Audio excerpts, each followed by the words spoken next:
at what agro commodity entails in general, right? We'll be looking at what agro commodity entails in general, and why it is a most preferred instrument to trade on. Why it is a most preferred instrument to trade on. Then we'd also further delve into some of the fundamental news pushing agro commodities.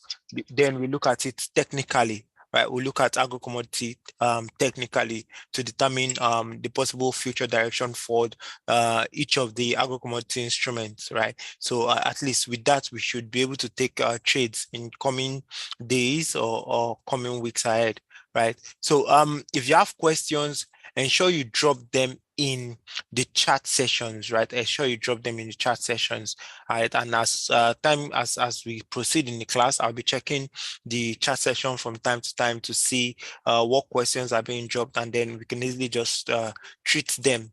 Okay. So that being said, let's just proceed. So I'll just go through this slide because I'm just doing a recap for this slide, right? So agro commodity, why agro commodity? Because a lot of us have actually traded on currencies, most likely stocks, most likely indices, yes, stocks, indices, and some of the commodities like gold, oil, right? So when you say agro commodity is a different ball game entirely, right? It's not like you're trading your regular currency pair or you're trading your regular indices pair or your regular indices rather. You know, when it comes to agro commodity, you have a whole lot and entailed on it, because on agro commodity you tend to make more, right? Because it has more profit per pip. It has more profit per pip. And in the same light too, since you're expecting more profit per pip, right, there's every possibility that the risk exposure on agro commodity is also high. That's why for you to actually delve into this market, most times it's tagged market of the big boys, right? Because for you to delve into this market, you're looking at good equity, good capital for you to trade on agro commodity comfortably, right? Good equity and good capital for you to trade on agro commodity comfortably, right? So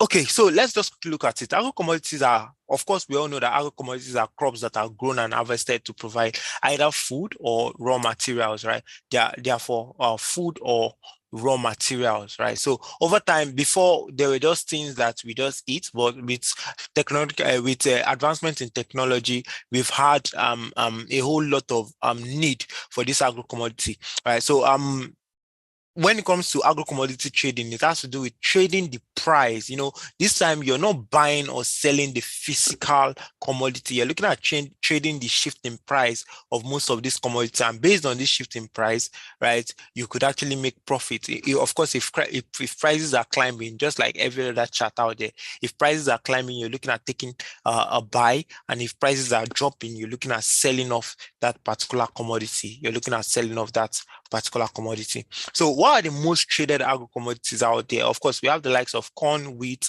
coffee, we have soya beans, we have sorghum, and a couple of other them. But the most popular you get is wheat and corn, and then soybeans to some extent, right?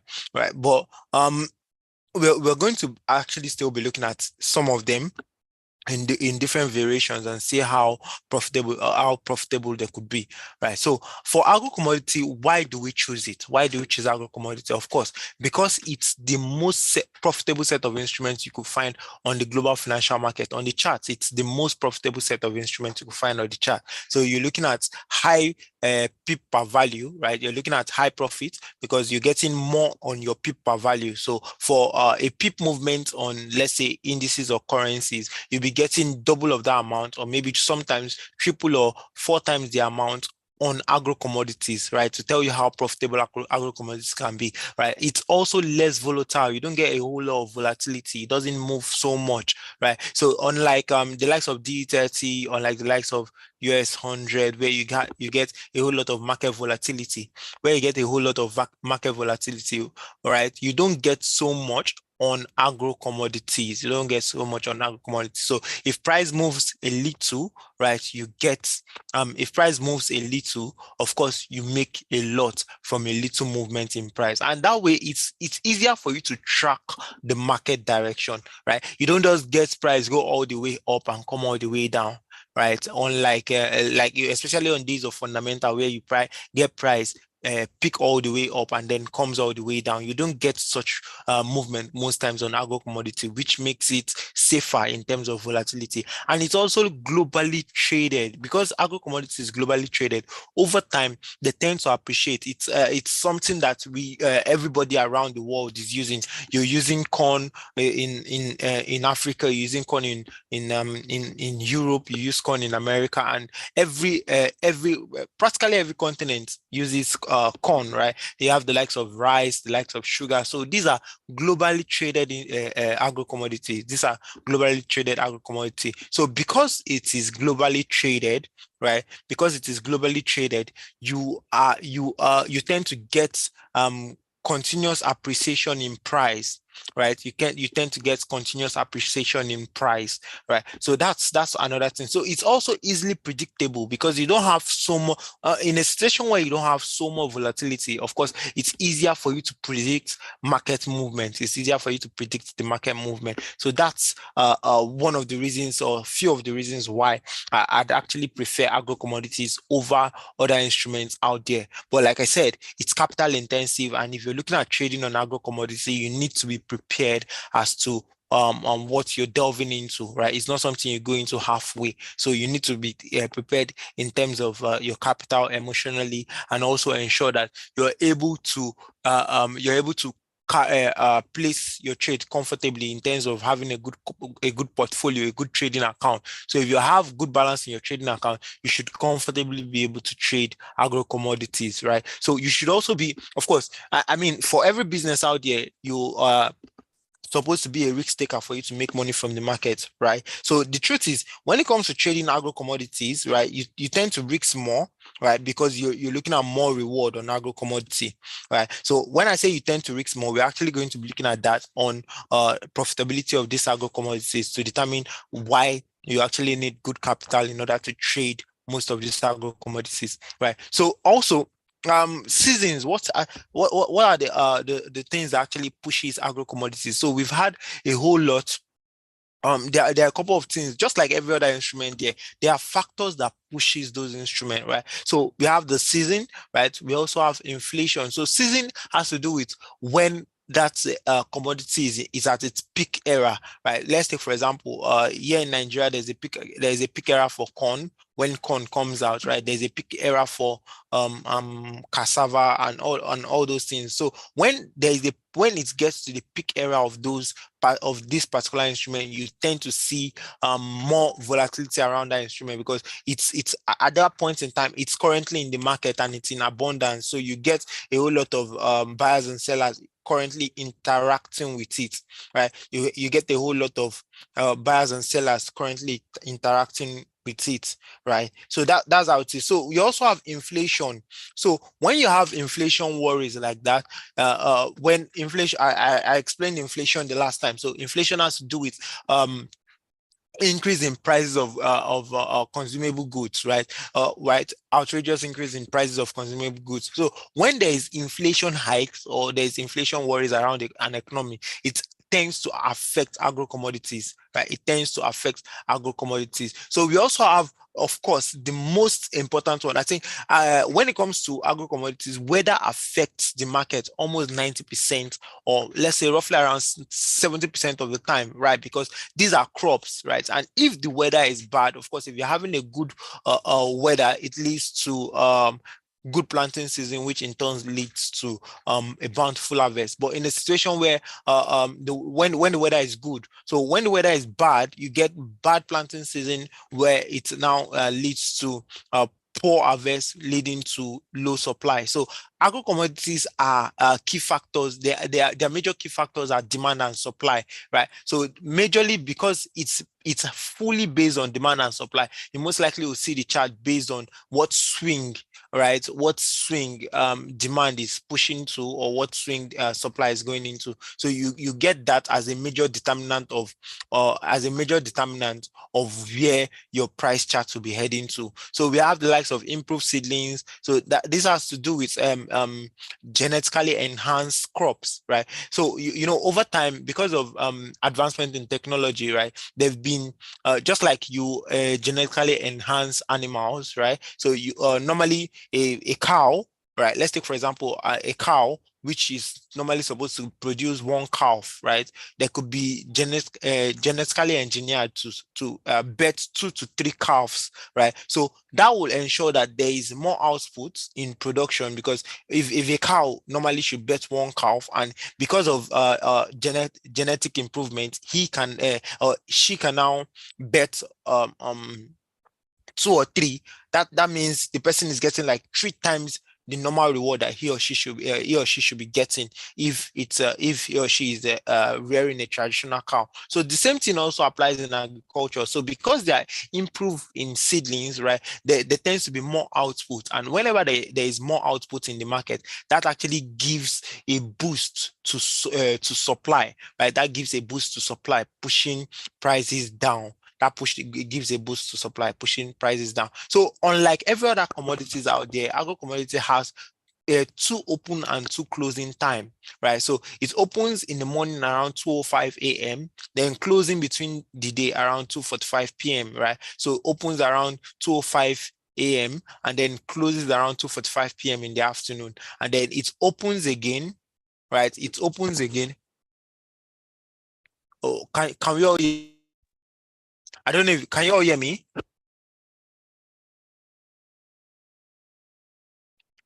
Okay, someone is saying okay. So if you can't hear me, I think your audio, you need to leave the meeting and join in with audio again. So it's probably as a result of your device, right? So it has 2 opening session, right? One at 2:05 a.m. and then 2:45 p.m. Then you have another opening session at 3:35 p.m.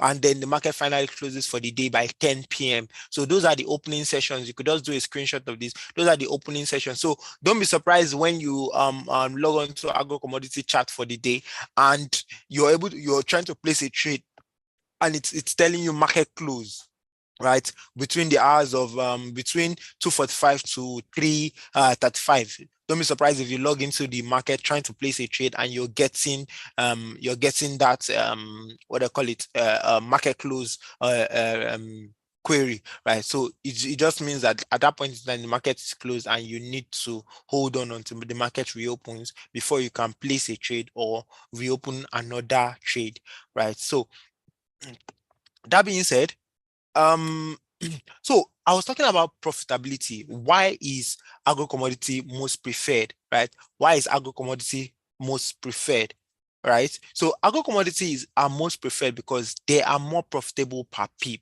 They are more profitable per pip. Looking at the likes of wheat, for example, you have pip picking at 1,600, yeah, roughly around 1,600 per pip movement on 0.01, right?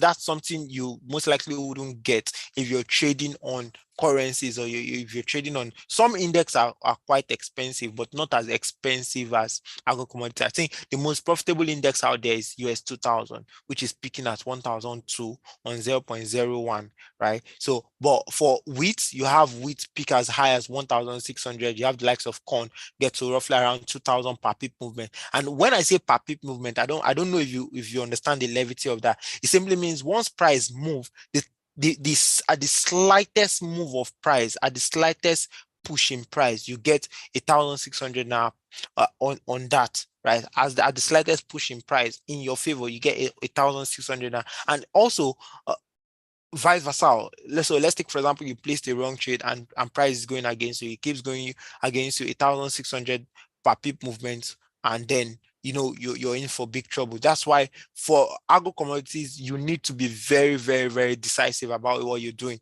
Agro commodities is not an instrument where you scalp. You just go in and out, right? You need to be very decisive about what you're doing. You need to be sure that this is the actual direction at which the market is going before you place your trade. There is no room for gambling when it comes to agro commodity, because I assure you it can cost you a whole lot. In as much as you can make a whole lot, it can also cost you a whole lot, right? So we also have the likes of coffee, making you, I think the most profitable agro commodity out there is coffee, right? Making you as high as 8,000 naira per pip movement on 0.01. So when I say 0.01, that's the on the micro lots, right? On the micro lot size. So let's take, for example, you're pushing in your trade on the mini lot size. You'll be making roughly around 16,000 naira on wheat, 20,000 naira on corn, and roughly around 83,000 naira per pip movement. So all these are per pip movement. This is per pip value on this agro, on this on most on these commodities, right? So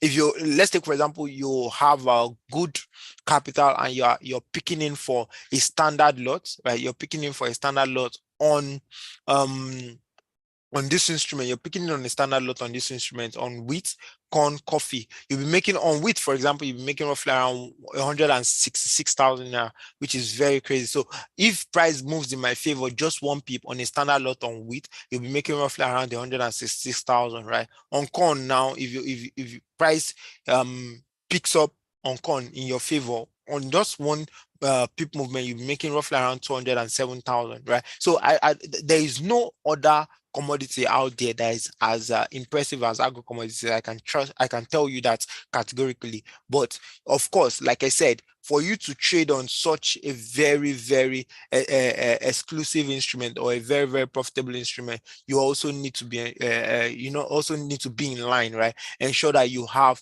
a good trading potential, right? A good trading potentials to carry trades on this particular instrument, right? So these are not just if you're to categorize them now, these are not just VIP instruments. They are more of I call it will I say VVIP instruments if there's anything like that, right? So you're looking at good equity, right? You can't overemphasize that good equity for you to trade on agro commodity, right? And someone will ask, yes, is it that I can't trade agro commodity with, let's say, an account of 100,000 naira or an account of 50,000 naira? Of course, you might want to do that. Of course, if I'm trading that, but also your lot sizing matter. If I'm trading on agro commodity with 100,000 naira, it's not the smartest thing to do. I can assure you that. But if you decide to play that risk, of course, you know that you'll be sticking with a small lot size, right? And of course, because you won't be targeting so much, and it's a very profitable instrument, so you don't need to stay so long in the market,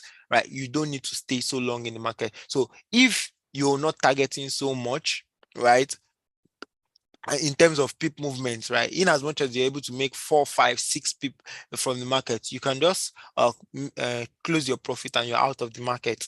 The worst case scenario on agro commodities will be having to stay in the market for too long, right? Having to stay in the market for too long, especially if you're an intraday trader. So it's either if you're looking at taking short-term trades on agro commodity, it's either you're taking a short amount of pip and you're out of the market, or you're sticking your neck for a long-term trade, which will imply that you're not going to be closing the trade until it hits your profit mark, right? Those are two ways. So it's either you're taking a long trade or you're taking a short trade. So you need to be very decisive as to what type of trade you want to be taking in the onset before you place that trade. Because let's take, for example, you place a trade now and it starts going against you, right?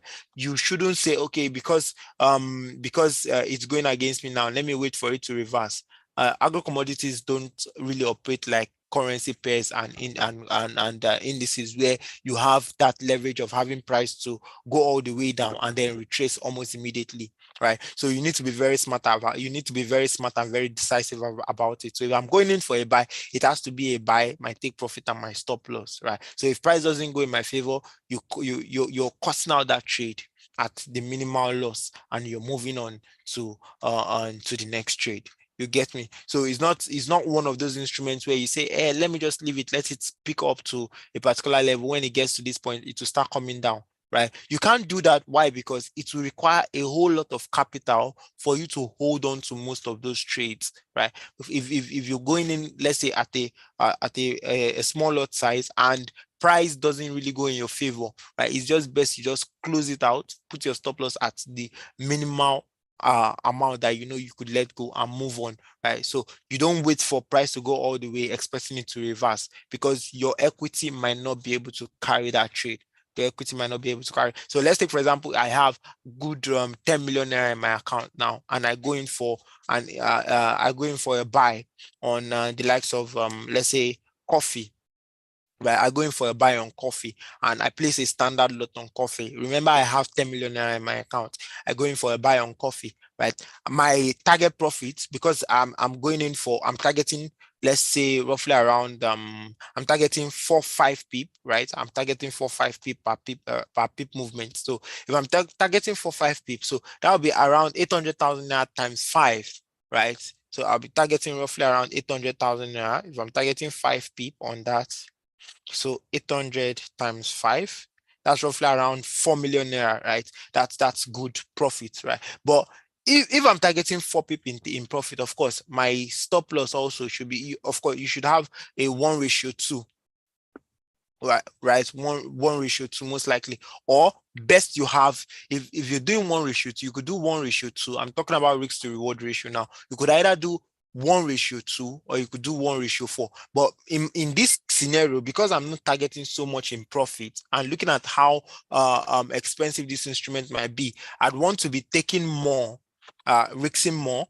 I would want to be looking at targeting more profit and looking at risking lesser. So I'll be looking at something of let's say 1:4 or 1:5. So I'm risking 1, then to take 5. Right, so that would be the smart play to do. So you need to, like I said, you need to be very decisive before placing that trade on agro commodities because of how profitable they can be. So you don't end up running into losses, right? So yeah, some of the websites where you get news on agro commodity. We have the agricensors.com, farmprogress.com, we have worldgrain.com, we have ajweb.com, we have seedstoday.com, we have gaincentral.com. But I recently stumbled on one of the most effective websites to get news on agro commodity, and I'll be sharing that with you. I think so if you're looking at, if you've always been are looking for where you could get good fundamentals on agro commodity,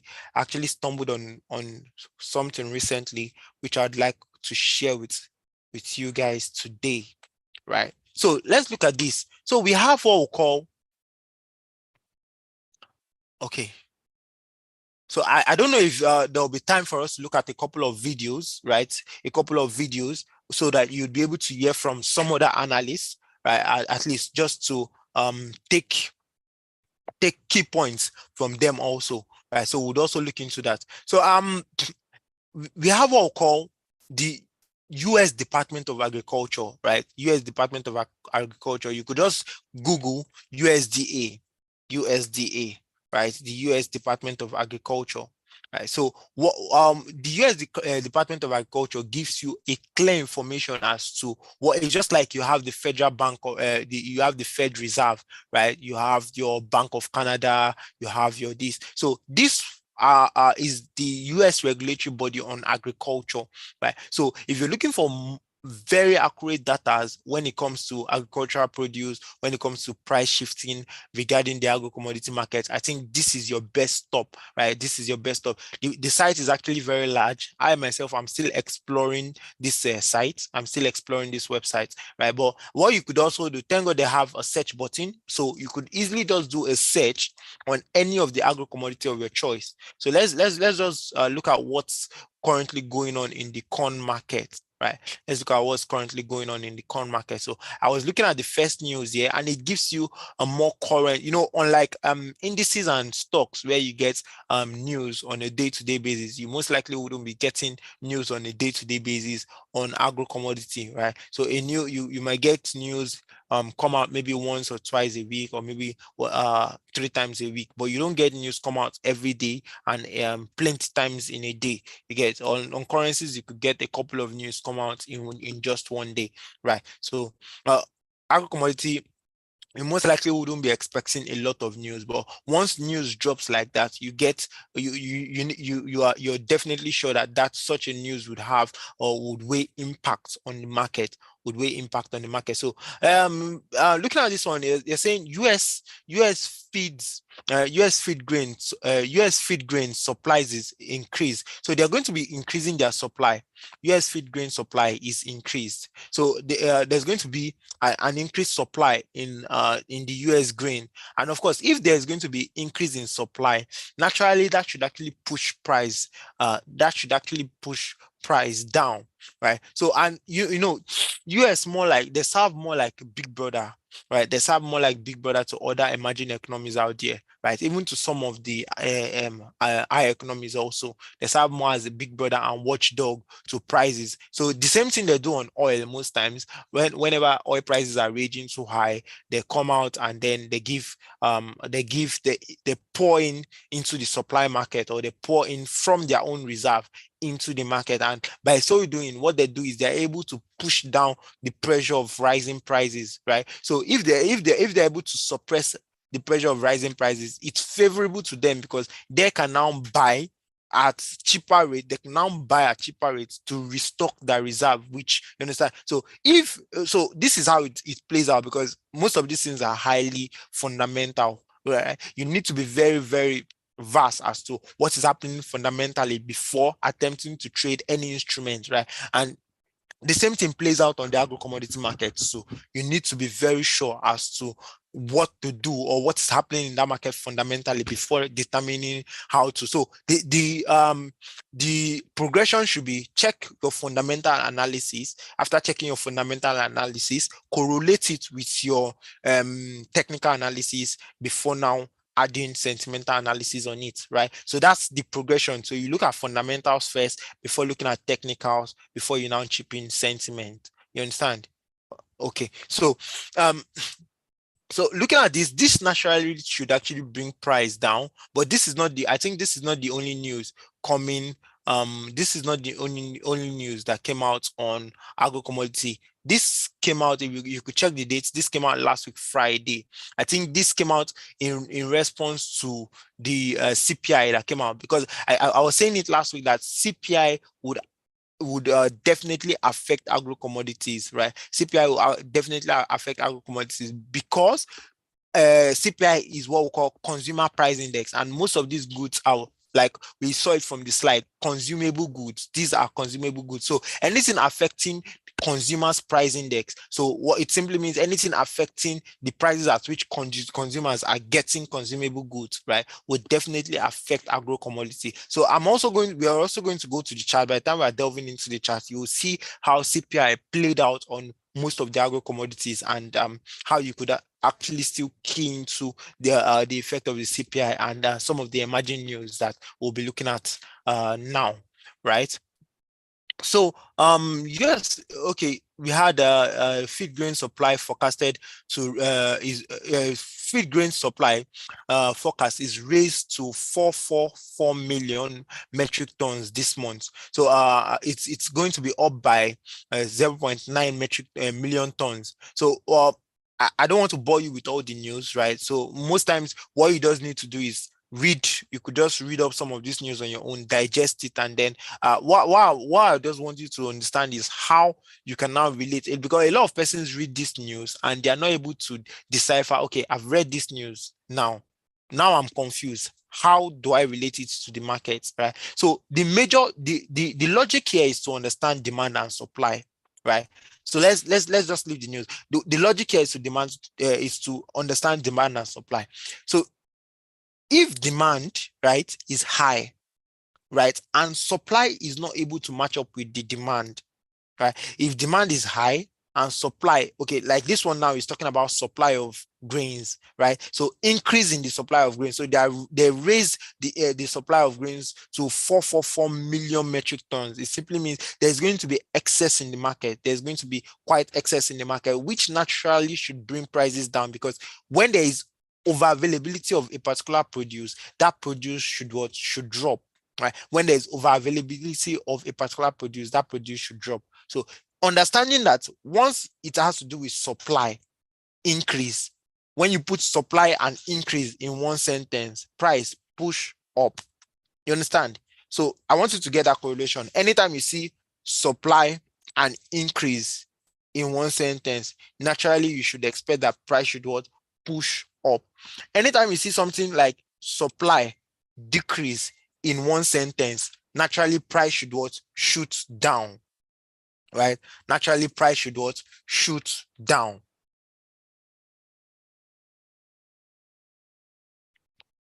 So that's it. So Well, if you understand that, you definitely know that whenever you get such a this thing, you just do your plus and minus. You know what direction you're going to be taking. Please hold on.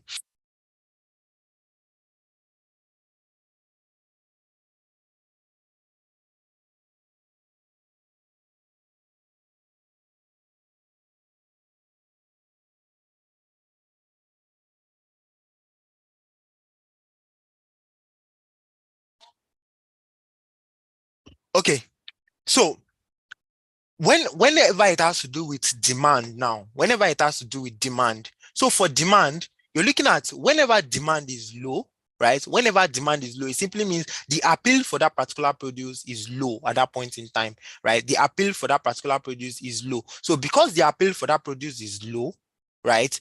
Um, people are not going for that price. That's what that particular commodity, that's what it means. People are not going for that particular commodity. That's what it means at that point in time. So because people are not going for that commodity, the prices of that commodity should drop, right? The prices of that particular commodity should drop, right? So if demand, if you see demand, right, an increase in one sentence, increase demand simply means people's appeal for that particular commodity is high. And because people's appeal for that commodity is high, a lot of persons are scrambling to get what is available in the market. So that should actually push prices up. I don't know. Do I need to come again on that analysis, or do I need to do a recap on that? If you understand that, let me just get a yes in the chat session so we can move on. Right? Do you understand the demand and supply? Okay, someone is saying I should come again. Okay, so I'm going to take it for the last time. So whenever you see supply and increase in one sentence, whenever you see supply and increase in one sentence, you're simply expecting price to push up. Supply increase, expecting price to what? Supply and increase, expecting price to push down. Supply and increase, you're expecting price to push down, because when there is excess supply of a particular produce in the market, it simply means, okay, let's use a local scenario now. Let's use mango, for example, mango, right? So let's take, for example, as at this point in time, we have mango, right? We have mango and it's mango season. It's mango season. So because it is mango season, we tend to get a whole lot of sellers. Everybody is peddling mango at this particular point in time. So there is availability of mango everywhere. So I look right, I see mango. I look left, I see mango. Everywhere, just around me, I see mango. So if I go to person A, and person A is telling me he's selling his own mango for 100 naira. I'm like, is it not mango? I go to person B, and person B is telling me his mango is 15, let's say 18 naira. Then I can do my window shopping and go to the cheapest person. And maybe at the end of the day, I end up buying my mango at 16 naira from a price of 100 naira. So that's a drop in price. So because other sellers, and don't forget, when it comes to agro commodity, the faster they are being sold out, the better for the better for producers, right? So because other people would want to sell out theirs right away and wouldn't want to incur losses, they will be forced to drop down their price. They'll be forced to drop down their price. So you see how supply increase can drop down prices. So this person's own is very expensive, but because I have several options, I can walk down to another person. And because other persons are seeing that this guy with a lower price is making faster sales, right? And they wouldn't want to go into losses by still holding on to their commodity. They just would naturally bring down their prices. So that's where you see supply and increase in one sentence, right? So when you see something like supply decrease, you see supply decrease. So seeing supply decrease in one sentence simply means price should push up. It simply means at this point in time, it's mango season, right? But unfortunately, something happened in most of the mango farms around the country, and there couldn't be excess supply, or there couldn't be enough harvest. So having shortage in harvest would also lead to a shortage in supply. So I'd be forced to buy from whoever I can find at that particular point in time. So that choice of trying to window shop wouldn't be there anymore. So you get more of a monopoly market. So one person can just come and tag his own mango and tell you, well, mango is not really available. So he tags his mango at a particular price. right? And everybody is forced to buy it, pushing the price up from initially it was 60 naira, and then the person comes and tag it at 150 naira, and then you see price climbing up, right? So that's when you see supply and decrease in one sentence. Then let's look at it from the demand angle. Let's look at it from the demand angle. So when you're looking at it from the demand angle, you have price, demand, and then you have increase. So whenever there is increase in demand, it simply means this particular commodity now, mango, is very appealing to people. A lot of people wants to buy it, right? A lot of people wants to buy it. So despite the fact that there is supply, there is a lot of demand, right? Despite the fact that there is a lot of supply, right? Or maybe there is enough supply, there is a lot of demand. Now, whenever demand goes above the level of supply that you are getting, you naturally should see price pushing up, because I as a seller, now, I feel okay, if you don't buy from me, another person will buy from me. The demand is there.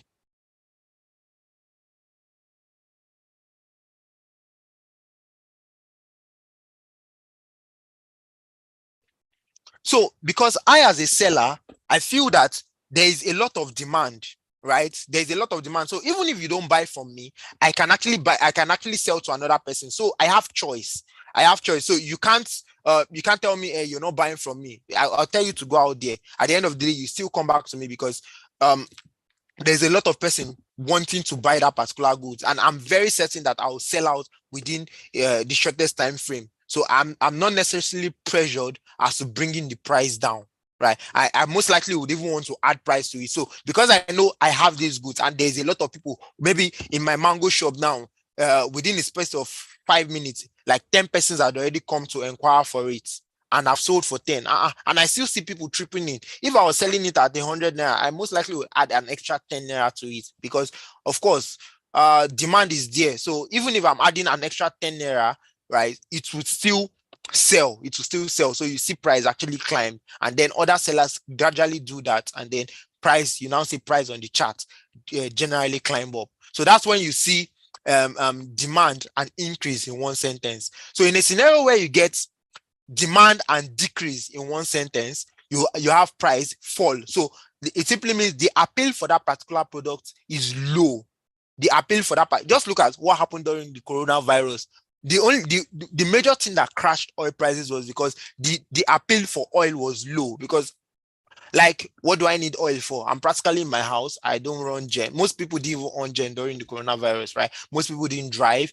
Industries were not working. So the appeal for oil actually dropped. Same thing that happens to whenever there is a decrease and demand in one sentence, you see price actually drop, because there is no appeal for that particular commodity. So that's just, I believe, that's as clear as it can be. So that's just it. So you're looking at, because you're seeing increase in supply, you're most likely going to be expecting rise in prices, right? You're most likely going to be seeing a rise in price on some of the agro commodity, right? On some of the agro commodity. So, but this is not the only factor affecting the corn market. This is corn, right? There are also still some other news. So you also need to at least check a variety of news affecting this commodity before you now take a stand as to what to do when it comes to placing your trade. So we had, okay, the last news that came out before this was on was on the 17th of May. So like I said,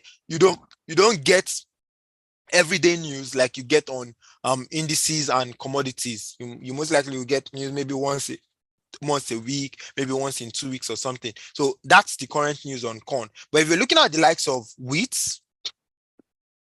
now, let's look at wheat. Let's look at what's happening in the wheat markets. Okay, so is there any current news on wheat? And let's also look at another popularly traded agro commodity is soybeans.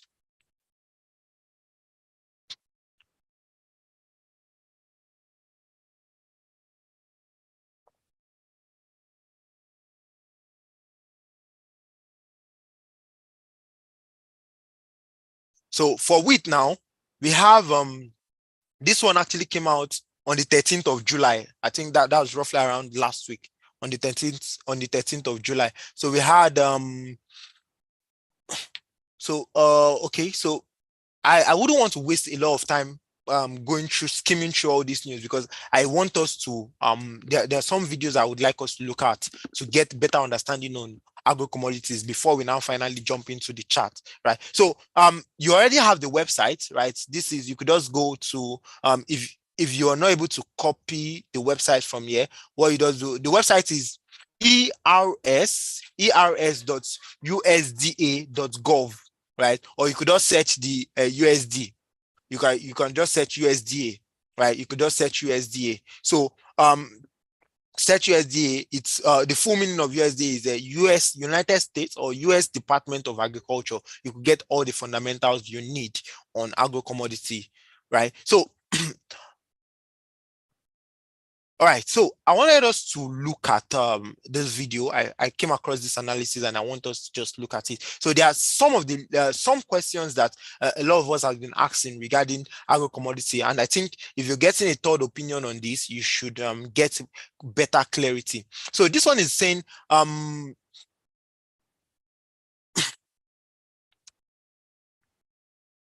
okay, so and I'm also going to drop this website so you could go through these videos, right? So because like I say, I tell people every time that when it comes to trading, knowledge is key. When it comes to trading, knowledge is key. So you need to have good knowledge as to what the market is all about, especially when it comes to fundamental. So most of these things, I mean, I spend good amount of time trying to do research on some of these commodities, agro commodities and the likes. Even if you're trading currencies and indices, you need to know what's currently driving the market so that you're not trading blindly, right? So that you're not trading blindly. So what I just implore you to do is also take out time to understand some of this fundamental news. So I dropped a couple of links on the chat session, right? I dropped a couple of news on the chat session. So try and look into it probably after the class or at your spare time. Just try and look into it. So we'll just look at one of this video, and then over your spare time, you could actually just look into a couple of other it's a whole lot on agro commodity. So you could just take your spare time to look at a couple of other of them, right? So what does a new trader have to know about agro commodity? I don't know if you can hear me. Can you get the sound from this?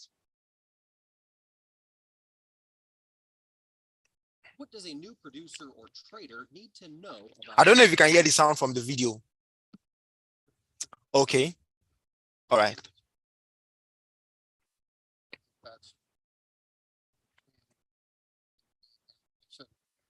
Sometimes you don't understand that until you really try and put your money on it. So experience is slow, small experience is pretty important. If you purchase a contract, he's saying, of course, if you want to be an agro commodity trader, you need to be experienced. But of course, experience comes with time, right? Slow, steady experience. So like I tell every new trader, it's not a get rich quick scheme. If you're having that mindset of I want to make everything all at once, right? Agro commodity is very profitable, and yes, you could make everything all at once, but like I said, it's a high-end instrument. So you need to be very certain as to what you're doing, and you build it with time. Experience. You try to gather up experience on it before you you fully delve into it. Try to gather experience on it before you delve into it. All right. So let's continue. You're putting up maybe 8, 10, 12 cents on the dollar. And so if the market moves 10 cents, your entire investment is gone.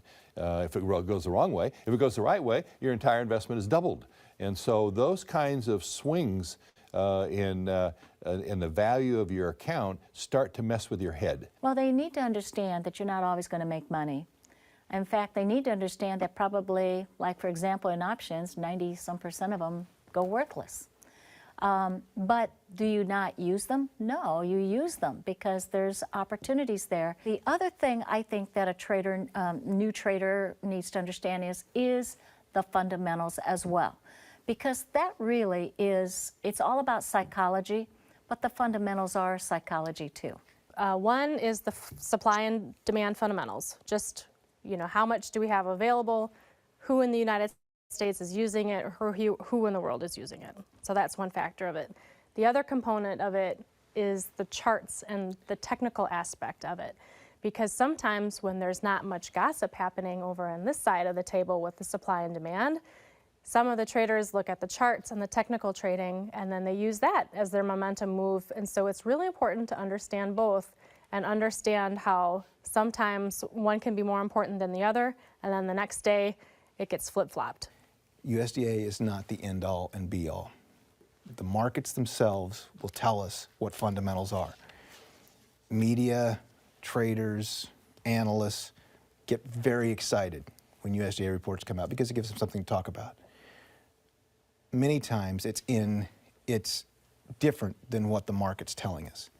If I had to put money, and if I had money through either my livelihood or trade riding on something, I would go with what the market's trying to say rather than government numbers every time, unquestionably. I think that it's important to remember that it's real stuff, that this is real tangible items, products being traded, because it can be tempting, I think, for speculators, probably new speculators in particular, to see numbers on a screen or to see a chart and forget that these are actually cattle, or this is actually corn being traded. And it's important for commodities, much more than stocks, because commodities are as equally likely to go down as to go up. With stocks, you always have an anticipation that the economy should grow or that a company should grow more profitable over time.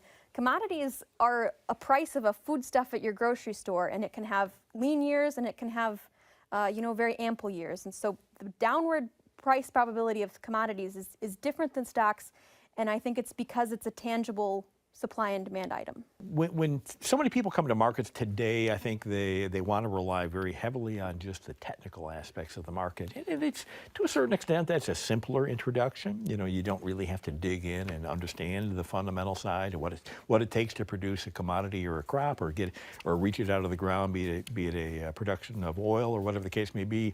But I think ultimately, those are the factors that give you the foundation, that really help you understand why that commodity works, why we need to produce that commodity, why is it important for the sustainability of life in itself. And by detaching yourself from that actual cash market experience, I think really ultimately leaves people a little bit short of what the lessons they need to learn to be able to apply that into really understanding what they're trading. So you see that when it comes to this market, there's quite a whole lot of potentials, but there's always a downturn to it. Commodity markets are just like every other market, you need to be very technical about it. You need to also be very fundamental. So the first person was saying that you need to understand the fundamental aspect of it. You don't just trade agro commodities technically, right? You don't just trade. Of course, it respects a good ton of support and resistance. It respects your moving average, your Fibonacci, and all of that. But most likely, you get a better outturn on fundamentals, right? You only get more of technical movement when the market is quiet, right? You get more of technical movement when the market is quiet. That's why you need to. So there's no how you want to become an agro commodity trader and you don't love to listen to the news, right? You don't love to listen to the news, or you don't do research. So like I said, it's knowledge based. So the more you seek out knowledge, the better you are. And over time, you begin to stack this steady progression of experience. Over time, you begin to stack steady progression of experience. And once you get experience, you get more confidence. And with more confidence, you could trade better volumes on your trades. You could do better volumes on your trade, which will amount to more. So for agro commodity trading, it's not just shortcuts to the answer, because you still need to put in a whole lot of work. I tell people you still need to put in a whole lot of work, right? So I'm not saying you're putting in a whole lot.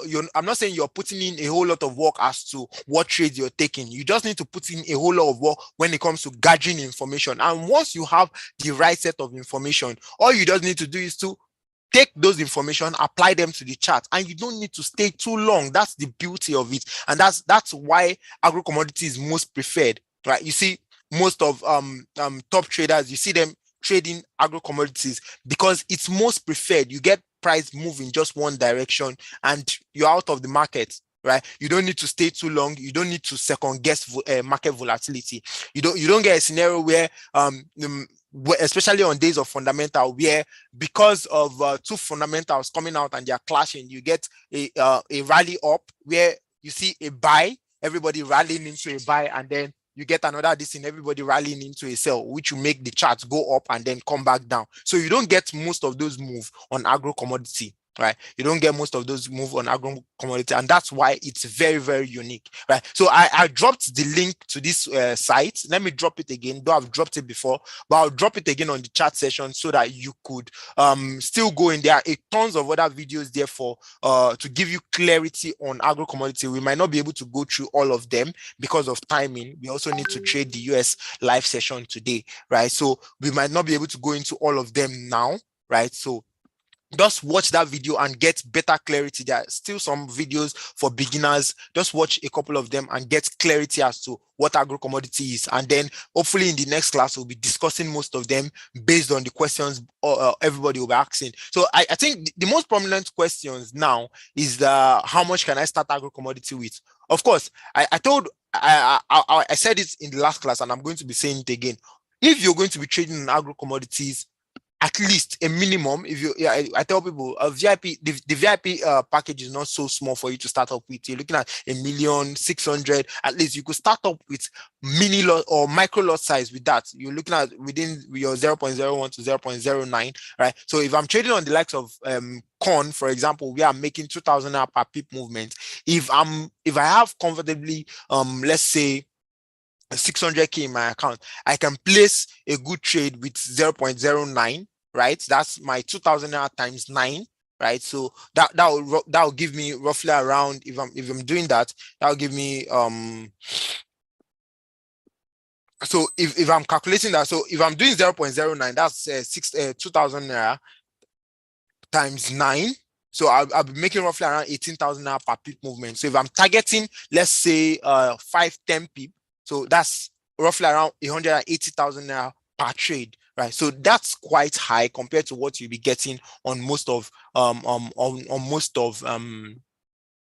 other trading instrument out there. So yeah, so someone is asking me about stacking. Yeah, so when it comes to trading, like I said, I said it from the beginning, it might not be advisable to scalp on agro commodity, right? Because they are not so big on volatility. So and a trading strategy like scalping, like stacking rather, like stacking might not really play out on agro commodity. Stacking is taking multiple trade just in a split second. So let's take, for example, price is coming down, you take multiple trade, 1, 2, 3, 4, 5, 6, 7, all at once, right? Expecting to also close everything all at once. So such a trade might not really make sense on agro commodity because you're not getting a whole lot of volatility where you can now fully interact with the market on real time, just like that. So such strategy might not play out well. So the best strategy for trading agro commodity will be using good volume and targeting and targeting a few amount of pip, and you're out of the market, or you play the long game. So most times you make more money if you're playing the long game on agro commodity. I was giving a scenario as to an incident that happened with my boss the last was it about 2 years ago when Australia was on fire. I don't know if you were in the last class. So what really happened was we got the news, half of Australia was on fire. Australia is big on barleys and wheat, which we all know that wheat as a crop is a dry crop, right? So, and a little ignite of fire can, a little spark of fire can actually cause a wildfire. And then when there was an outbreak, I think it happened from just a lightning strike on a farm, and then from there it spread into a wildfire. It burnt houses, and I think some persons lost their life as a result of that fire, right? So of course, I felt bad. That that happened in Australia. People lost life, but my boss was like, "This is a good opportunity to make money because Australia is also one of the top producers of wheat, right? They are also one of the top producers for wheat. That means this year's wheat output would be slow, right? This year's supply would actually be very poor, and that would affect the global market, right? That will affect the global market. So what we did was, because it was going to affect the global market, we just placed a buy and we left it. I think we left that trade running for about a month or two before that, when it got to harvest season. And then, of course, and you know, such thing, when it comes to fundamental, you start seeing the effect, right? You start seeing the effect of that chart before you start seeing the effect of the fundamental before the actual result comes out, because people are already, like I said, the market moves based on fundamental sentiment and technical analysis, right?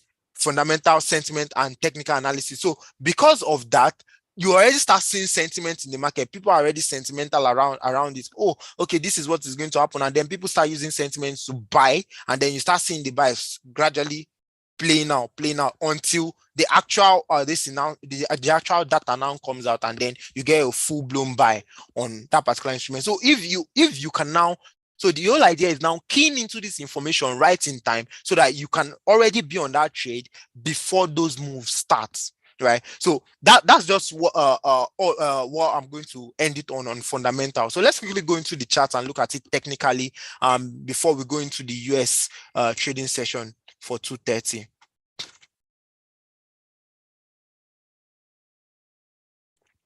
All right, so let's look at wheat.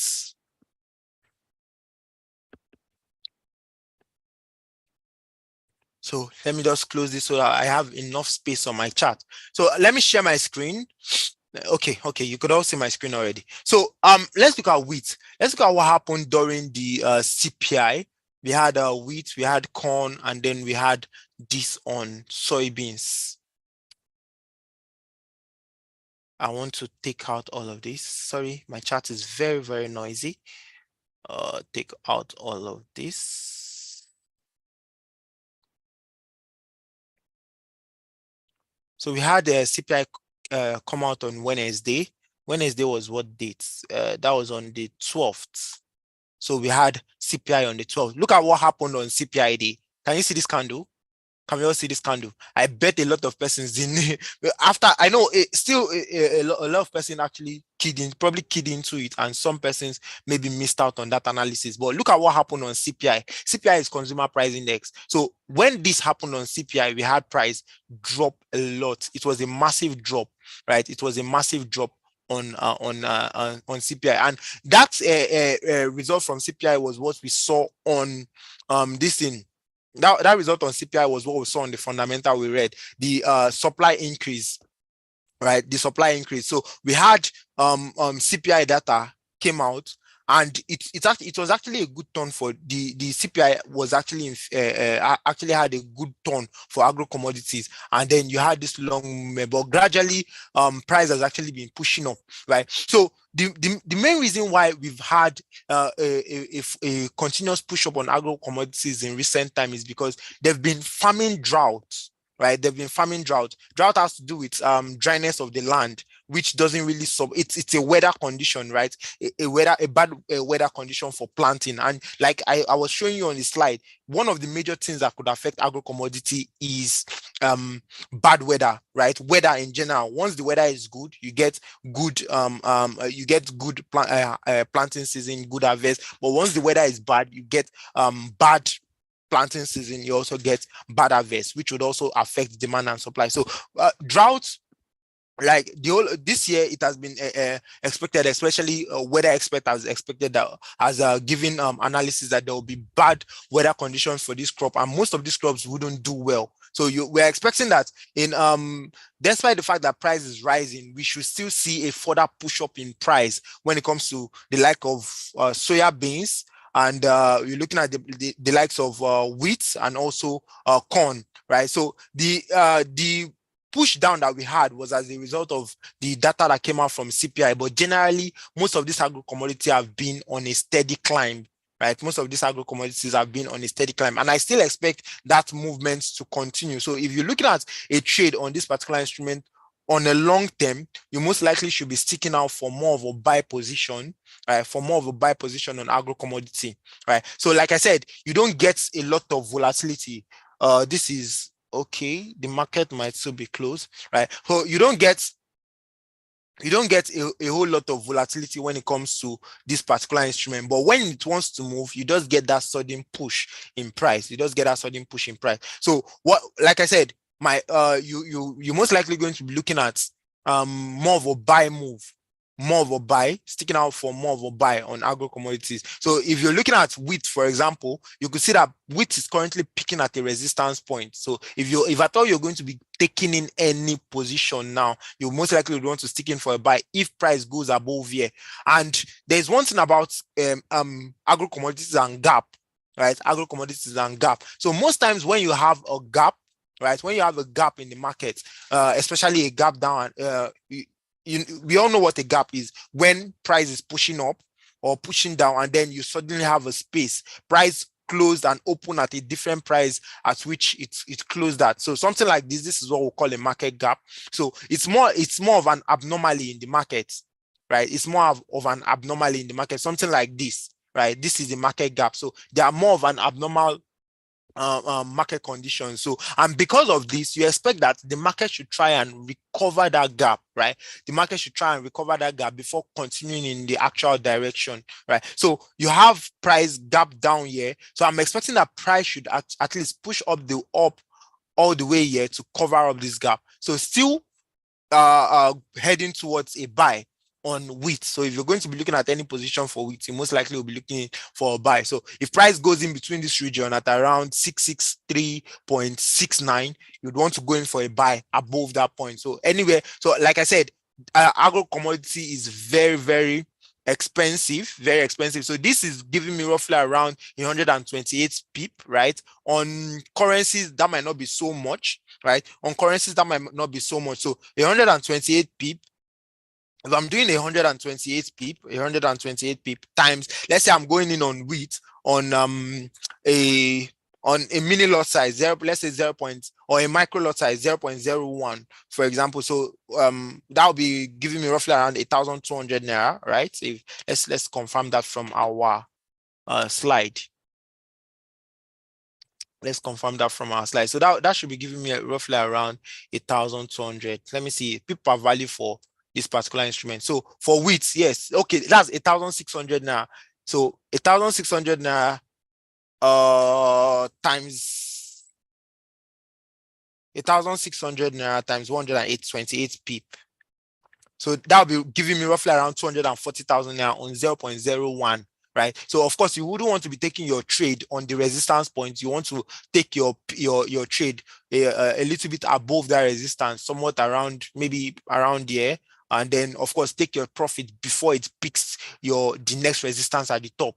Right. So, well, but in total, you should be getting on this move, you should be getting roughly around 128 pip, amounting to that's amounting to 204,000 naira, right? On a micro lot size. But if you're going for that same trade, right? If you're going for that same trade on, let's say, a standard lot, right? A standard lot will be giving me roughly around 160,000 naira per pip movement. So that will be giving me roughly around 20 million naira. So imagine I have good, let's say 5-10 million naira in my trading account and I pick this trade, right? Of course, I wouldn't want to be targeting so much, right? I wouldn't want to be targeting so much in pip movement. I might just be targeting, let's say, half of that. And maybe I target roughly around 60 people thereabouts, right? Roughly around 60 people thereabouts. And I should make, even if I'm targeting 60 pip, I don't target a whole 120 pip. I'm targeting 60 pip times 100 and times 160,000. Is that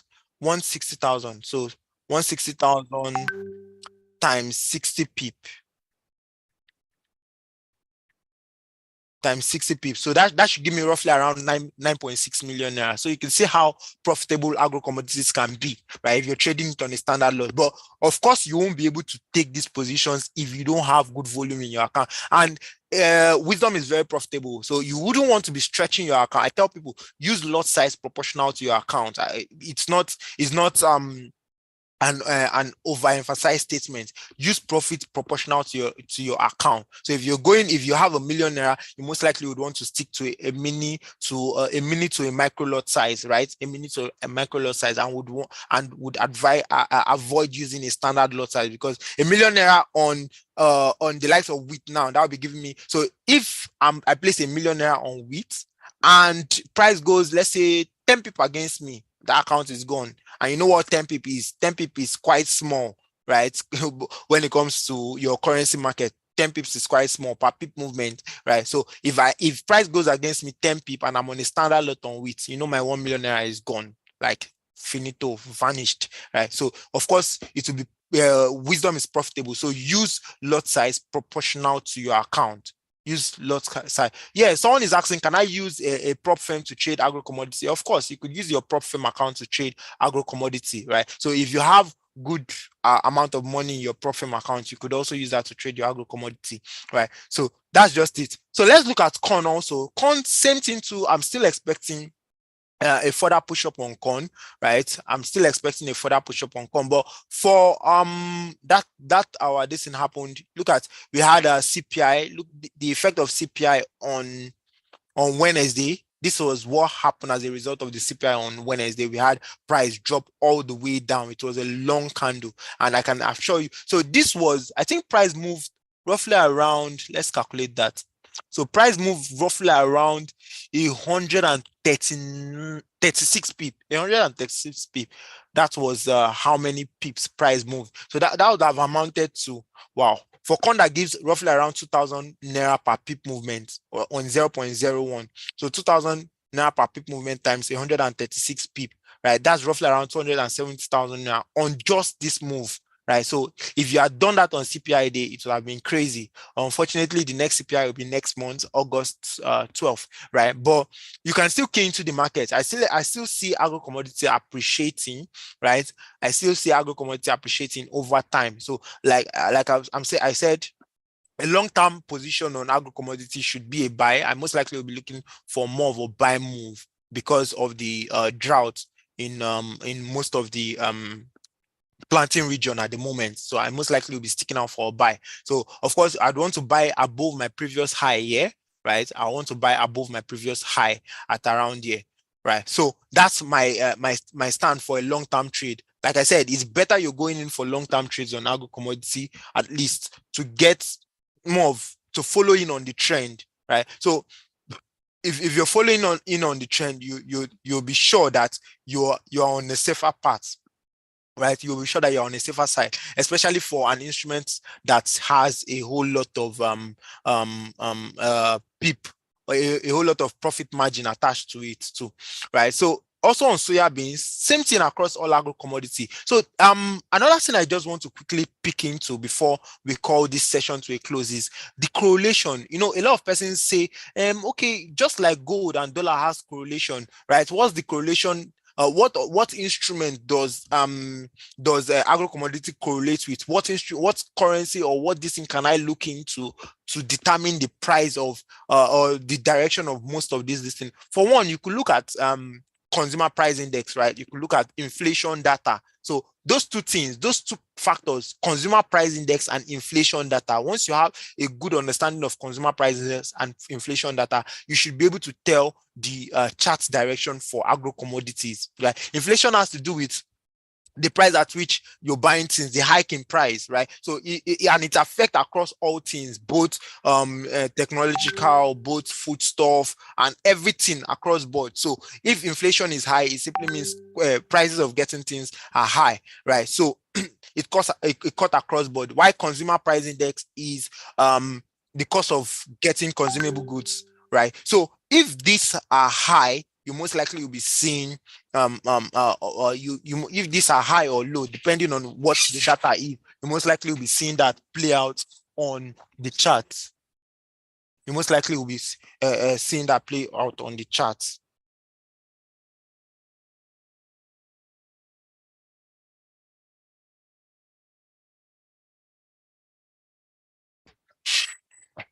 All right, so that's just it. So let's also look at okay, so that's just it. So I was talking about the correlation. So for the likes of in my next agro commodity class, I most likely will be looking at some other agro commodities, the like of sugar, the likes of coffee. I know we've not really delved much into some of those markets. Those are also some very, very good markets. The likes of sugar, if you're trading on sugar, you should be abreast in what is happening in countries like Brazil, right? Because those are producing countries for this particular commodity. So you want to be sure which of these countries produce this particular commodity. And if you have a good knowledge as to which of this country produces this commodity, you could know what to look out for, right? The US is one of the major pushers of wheat, corn, soybeans, right? You're looking at US, you're looking at Australia, you're looking at Russia, you're looking at Austria, you understand? So because most these countries are producing nation of these agro commodities, you most likely will be looking at what is happening in their economy to determine, especially their economy and their weather, right? Their economy and their weather. So anything affecting the US weather and affecting US farmers will most likely affect the global chart, right? Would most likely affect the global chart, right? So those are key indicators that you need to look out for. So also there's also another correlation among these agro commodities. Please give me a moment.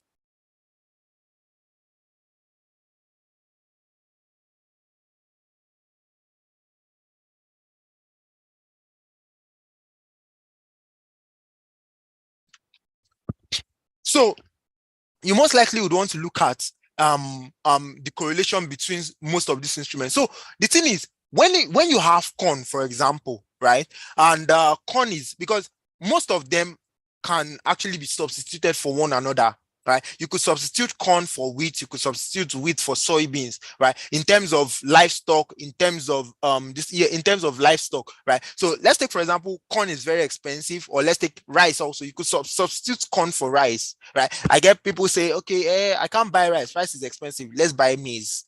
You get, so they are substitutes for each other. So whenever you get prices of one commodity rise, right, you might actually see a decline in the other commodity, right? Sometimes you might get price rise across board depending on what the fundamentals are saying. So sometimes the correlation might not be 100%, right? The correlation might not be, just like the correlation between dollar and gold is not always 100%, right? Because gold on its own has its own supply and demand market.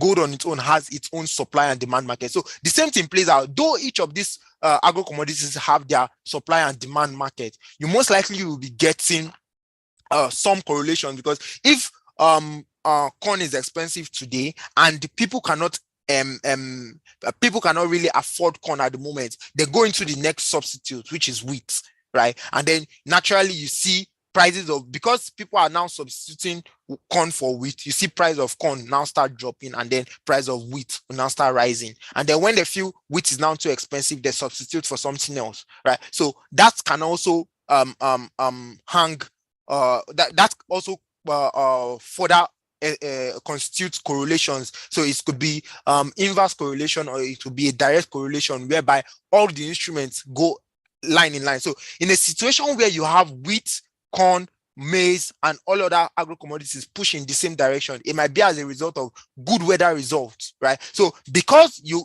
most of these agro commodities are planted in mostly the same region, so you most likely will be getting all of them push in one direction when there is good weather result or when there is bad weather result, right? Like what is happening now, most of them are picking in for an upward trend because the weather result is actually bad because of the drought. Most of the farmers are experiencing in most of this agricultural region, or in most of this region where they are being planted, right? So you're seeing that. You're seeing more of that increase or push up on price, right? And it goes across board. So that's when you get a direct correlation as a result of the weather. I believe you all understand me, right? So that being said, I think we'll just look at a few questions before we need to go into the US trading session. We need to go into the US trading session. So okay. I think most of the questions here are things I already chipped in. So if you have new questions, just drop them. Let me take one or two before we call it a day. So someone is asking me what lot size should we use? We spoke about lot size, right? If you have and let's say an account size of a million naira, you're looking at within your mini lot size to your micro lot size to your mini lot size, you're looking within 0.01 to roughly around 0.9, right? So within that range, right? So of course you're using, or let's say on your 1 million naira account, even if you're going on 0.09, you still will get the required result. Of course, you're not looking at making everything in one day. Consistency and smart trade would actually ensure that you don't lose funds in the market, right? Consistency and smart trading will ensure that you don't lose funds in the market, right? So someone is asking what's the US to the link. Okay, we are going to just transition into that. So please don't leave the class. We'll just go into that right away. Right? So someone is asking, please give digits. I wouldn't be giving digits, just following on the trends, So, all right. That will just bring us up to the close of the agro commodity expose. Let's just quickly transition into the US trading session, right? Let's just transition into the US trading session. All right, so please give me a few minutes to catch my breath.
Oh, can you all hear me? Can you all hear me now? Oh, okay. Okay. All right, all right, all right. So I was talking about the dollar. I was talking about dollar index being very weak as a result of poor data that came out today, right? As a result of poor data that came out today. So everybody was actually expecting a little bit of a push up on the dollar, seeing that the dollar has actually been losing strength for a while. Right, seeing that the dollar has actually been losing strength for a while. So, but unfortunately, it still came out negative. So we are still expecting a weaker dollar. So a weaker dollar will still expect us to sell off the dollar against other currency pair. And of course, I like to look at dollar index. I like to look at dollar index first to give us an overall view of what's happening in the dollar zone against a basket of other currency. So, and surprisingly enough, despite the fact that the dollar is weak, we still haven't had a major continuous fall in price of the dollar. Of course, we've had this downtrend, which is very, very obvious. If you're looking at it on a 1 hour time frame, it's crazy, right? On a 1 hour time frame, it's crazy. So I most likely will still see this still play out, a further downtrend if the dollar continues to keep weak, right? But surprisingly enough, today we're still having a ranging market, right? We had that ranging market from today, day before yesterday, which was Monday, and we had Friday. The market actually does range in between this region year and year, but this is on a daily time frame. If you're to spread this out on a 1 hour time frame, you could see that price ranged severely around this point here, just moving around here. So I don't know because the US on their own are I don't know. I wouldn't want to to say the very obvious but it's obvious sometimes.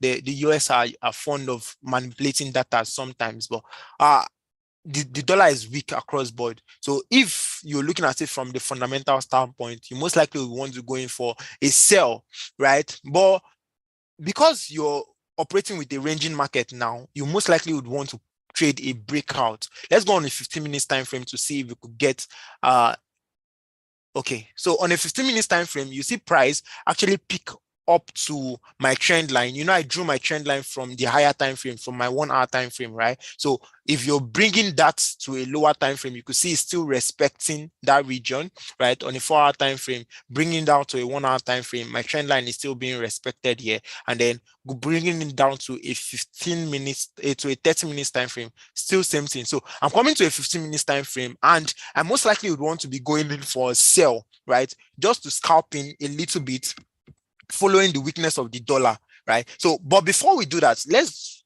do our last confirmation before we start placing those trades. So the last confirmation will be checking our currency strength meter, right? So the last confirmation I need to do is to check in on my currency strength meter to see what instrument is strong and at what level of strongness is it emitting at this particular point in time, right? So yeah, we have the JPY being currently the strongest instrument here. We have CHF, we have GBP. So this is on a daily time frame, right? You can see this on a daily time frame. JPY, CHF, GBP. We have USD. Surprisingly, the USD is on green here, which I don't think so. That data actually came out negative for the dollar, but I don't think it has so much impact, right? So it didn't really have so much impact.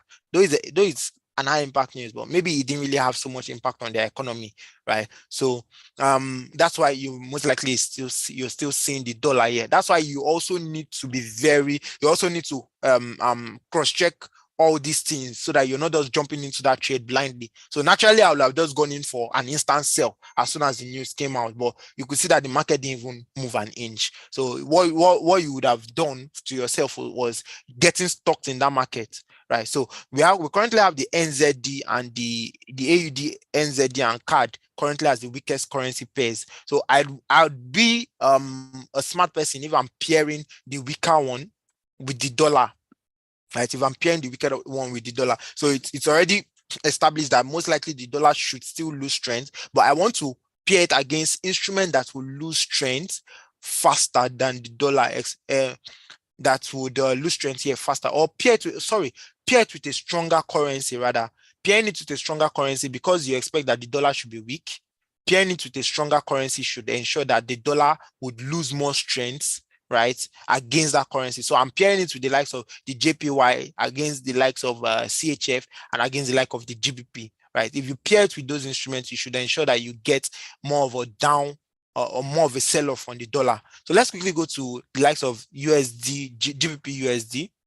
Let's go to GBP USD and let's see how it's playing out on the charts. So GBP USD on a 1 hour time frame, right? GBP on USD on a 1 hour time frame, you could see this sell. The sell actually started. If you had keyed into it as when that news came out, you would have gone in for a clear sell. But there's still room. I think there's still room for a sell on this particular instrument, though price has been ranging in between this region, right? But should price break below here, right? Should price break below here, of course, I'd want to go in for a sell. You could use pending orders on this. So let's do this and take 4 possible outcomes. Let's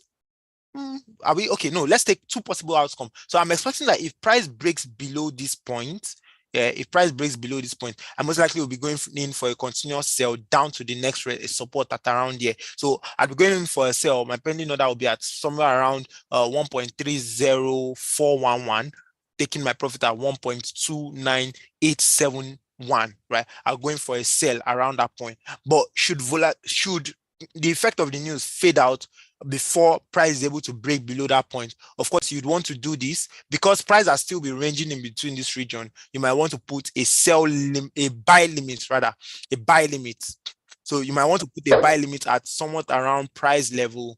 Let me mark this. So put a buy limit. You could put a buy limit at somewhat around price level 1.30537, right? So it's either you're going in for a buy, right? So if price doesn't break below my support zone, most likely price will be rejected at that point. So you could go in for a buy, taking up that rejection. So because from every indication now, the news came out and the market is still very quiet. I was expecting massive candle as a result of those 3 back-to-back negative movements on the US dollar, but that didn't play out, right? So most likely price will still get to this point and then be rejected. So you'd want to go in for a buy, I think, right? You'd want to go in for a buy should price continue to range in this region. So you'd only be considering a sell if price breaks below that point, right? If price breaks below that point. So that's for GBP USD. So for Euro USD, I think same thing also plays out on Euro USD.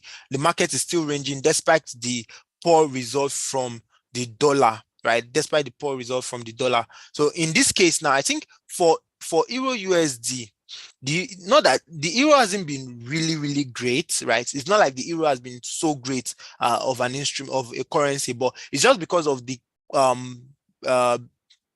will I say continuous weakness in the dollar. That's why we had a major push up on Euro USD. But price might still continue to range. Since the effect of the news didn't really do so much, right? Price might still continue to range in between this region. So same thing, I'd want to go in for a buy limit, right? A buy limit at the support zone at around price level 1.11966, right? I want to go in for a buy limit at around that point. So should price hit that particular point, it should go into a buy back to the resistance point at the top, right? It should go into to a buy back to the resistance at the top. So you're going for a buy on Euro USD, trying to catch this ranging movement. So price might most likely range until another news is able to come up, breaking price either above this above this range, right? So if most likely the balance will be hanging on some other news to break either above or below. So we're expecting a breakout, but for you to key into this, you most likely would want to go in for a buy limit at this point here. So going in for a buy limit at around this point will ensure that price picks up my buy, and then once price is heading back to the resistance point, you follow in that buy. You could do multiple buys because this is Euro USD and it doesn't really weigh so much. So you could do multiple buy and then take advantage of that. So on GBP USD, surprisingly, we had, when that news came out, we had the JPY pushed all the way down. I think that news came out Oh, that was 2 hours, an hour ago or 2 hours ago. So we've had major push down as a result of the strength in the JPY against the dollar. So the JPY has actually been winning the market. Most likely today, the whole of today, we've had more pressure on the JPY than the USD. And with the fact that the dollar also still came out weak, I think we're still having more pressure in direction of the JPY. But currently, price has actually approached a support zone, right? So, but it's looking like it's most likely going to break it. So looking at this point here, so I'd want to go in for a sell on USD JPY, right? Since there's a clear trend, going for a sell, of course, it just came below my support, but I need it to completely break below, right? This is on a 15 minutes time frame, so you wouldn't have to wait so much to know to find out if price breaks below, right? So okay. Now I still would go in for a sell, right? You could go in for an instant sell now, right? You could go in for an instant sell now down to your next support zone here, which is somewhat around here. This is on a 15 minutes time frame. This analysis is on a 15 minutes time frame. So you could go in for an instant sell now, but if you're a very cautious trader like me, you might want to wait for this candle to close. But if you're doing that, the implication will be that you will miss out on some peak movement, right? So it's two ways. You can't eat your cake and have it. You could be a cautious trader and miss out on some peak waiting for this candle to close, or going for an instant sell now and then try to win everything, right? That is all up to you. But an instant sell is in order on this particular instrument down to the next support zone, right? That's perfect for USD JPY. So let's also look at USD CHF, right? For USD CHF, it's a very quiet chart, a very quiet chart. So I wouldn't want to do much on this particular instrument. So let's bounce. Let's go to USD CAD. Let's go to USD CAD. So for USD CAD, same thing. We didn't get that volatility we are expecting as a result of the negative news that came out on the dollar, right? We didn't get so much of that volatility. But currently, if you're looking at it on a 15 minutes time frame, right? On a 15 minutes time frame, I would want to go in for an instant sell because there's a lot of pressure. There's a lot of sellers pressure. But to be sure, I need to add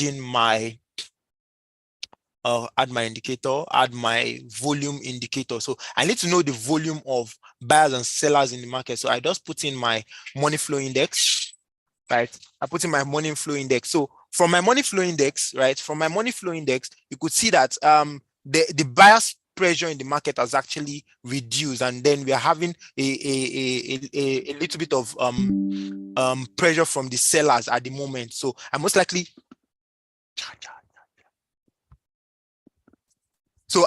will be going in for a sell on this particular instrument, right? So you see that your money flow index almost works like your RSI, right? So price has gotten to close to an overbought region and is pushing back down from there. It's pushing back down. So a clear sell on USD CAD would most likely give you what you're looking for this afternoon.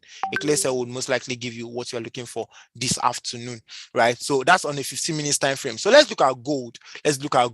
So gold actually boosted a little from this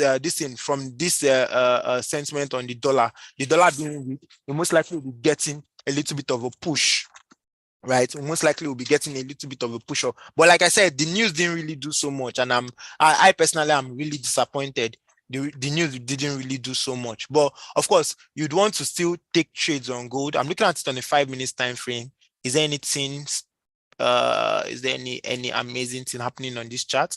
Right. So price has actually been rejected, got into this resistance point, which today it has gotten to like 3 times. 1, 2, 3, got into that region. Then we had this, and then price currently coming down, right? This is dicey. So you need to be very accurate with what you're doing. Let's go to a 1 hour time frame to see. Okay, so I most likely I'll still be going in for a sell, looking at what is happening on the 1 hour time frame. So on the 1 hour time frame, you could see that it's closer to my resistance point. So most likely price should actually fall from here, right? And if you also have your RSI, if you also have your RSI on this particular instrument, you see that price has gotten to your overbought region. So still buying at this particular point in time might not be the smart thing to do, right? That sentiment around that news must have started fading off since investors didn't get a lot of, they didn't get what they were expecting, right? They didn't get that volatility as to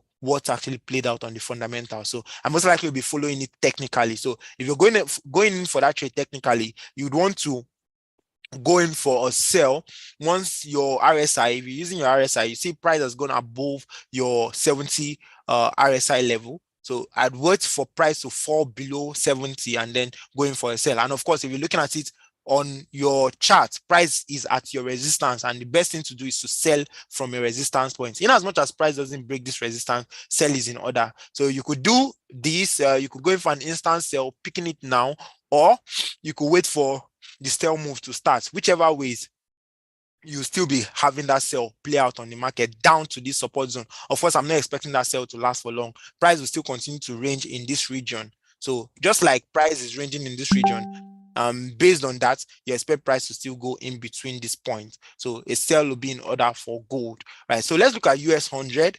US 100 stocks are selling, and we still have a little bit of room to still key into this market because price has not fully settled on my support zone here, right? Let's look at it on a 15 minutes time frame. How many people would I still have to take advantage of, right? How many people will I still have to take advantage of? Yeah, it's still a quite it's still a good amount of people. From year to year would still give me roughly around if you're looking at it, yeah, this is US 100. Of course, you know, stocks are actually profitable, have wider pip margin or a tighter pip margin. So you can still key into this sell. Of course, this is a very, very strong bullish, bearish engulfing at this point. If this candle closes bearish, there's every possibility that the next candle should still come out bearish, in as much as it hasn't settled on the next support zone yet. So I still would want to go in for most likely an instant sell on this instrument,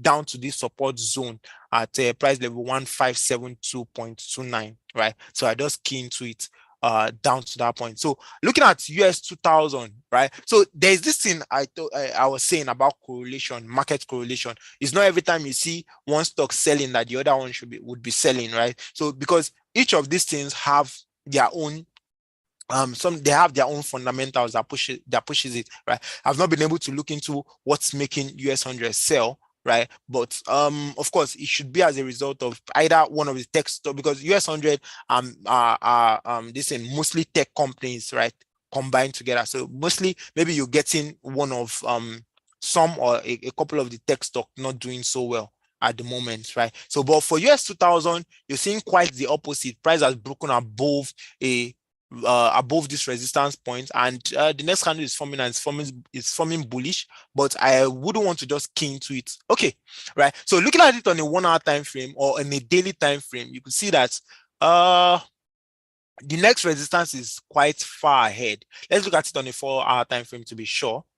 And let me take out all these lines. Too many lines. Let me take all of this out so we get a clear distance as to what we're looking for. So on the 4 hour time frame, if I shrink my chart, I want to see the next resistance point aside where price is currently forming now. We have, okay, so if price price is currently at this resistance point, you could see at this point here, it's quite tiny. Let me zoom in, and then can I move my chart backward? Let me disable this. Okay, so you could see that this point here is the resistance where price is currently struggling at, and then from that point here is the next resistance point you have, right? From that point here is the next resistance point you have. So you have this. So if price is able to break above here, you most likely will see a continuous buy up to the next resistance. So I'd want to go in for this one. I'd want to go in for a pending order rather than an instant execution. Going for a pending order at around price level 1983.5 up until 2014.5. 2014.5. Right, so I'm going for a buy if price breaks above here down to this point at the top here. So that's my own preference for US 2000. But if should price be rejected, of course, you should see price fall down to this point, back to the support zone. Yeah, right. So you could put in pending order. Either you put in your pending order for a buy, then hold on to that position and wait. So if it doesn't go above there, then you can kick in for a sell based on that rejection from that particular resistance point. So that's for US 2000, right? That's for US 2000. And I think we've covered up. Let's see what other US indices can we look at. Okay. So I'm just looking for the last instrument. Any suggestion from the chart session? Any suggestion from the chart session? Okay. Any suggestion from the charts? Any other instruments that is related to the dollar, please? Any other instrument that is related to the dollar we can look into? D30. D30 is not related to dollar, but let's see. Let's just look at it. Let's just look at D30. So, and that will be the last instrument. Then we'll call it a day. Where is my D30 chart? Okay, so for D30 also, for D30, like I said, we are not getting a lot of volatility on D30. We didn't get any news on the Eurozone, right? We didn't get any news on the Eurozone. So most likely D30 would just be trading technically, right? Technically. And let's look at it. This is on a 4-hour time frame. Let's go to a 1-hour time frame to see. So price has actually been ranging in between here and here. So of course, I don't expect price to break above this region where it's currently ranging for today. I expect price to break above here. So from this point where price is, I expect that price should be rejected from this resistance back to this support. Just trading in between, right? Just trading in between. So from here to this resistance, you get a rejection from here, and then you see price fall all the way back down. So best thing would be to put a sell limit at the top here. You could just put a sell limit at the top here, expecting that price would pick my sell limit. All right, you could put your sell limits anywhere around here. You don't need to really have a price level. Just make sure you're putting it before your resistance at the top. Just ensure you're putting it before your resistance at the top. You don't need to have a price level for it. So if price hits your, or even if price doesn't hit your sell limit, right, as soon as price starts coming down, you could key in for an instant sell back to this support zone, right, back to this support zone, and you'll be able to key into the ranging market for D30. So that being said, that brings us to the close of the US trading session, right? Though we didn't start that sessions in time, we would have keyed, we didn't start that session in time, we would have keyed into some of the volatility. But from the entries that have been given, there's still every possibility that you are able to make out something from it, right? So the goal here is just to ensure that you get a better understanding of this market. I keep saying it, always ensure that you try to better yourself as a trader, right? Nobody will keep, you shouldn't wait for someone to keep spoon feeding you entries and all of that. Ensure you try to improve yourself as a trader, and that's the only way you would make that profit, right? We all have dreams, we all have aspirations. You want to buy that house, you want to buy that car, you want to maybe get married, you want to relocate, all of that, and it requires money, right? So how do we make this money? In as much as you've dedicated yourself to making money from this market, you should also dedicate your time to doing the proper thing, and also dedicate good capital into your trading account, so that by the time you get good knowledge, applying it with good capital, it should yield to good results. There's no two ways about it, no shortcuts in this market. So it's lovely having you guys, and do have a wonderful afternoon.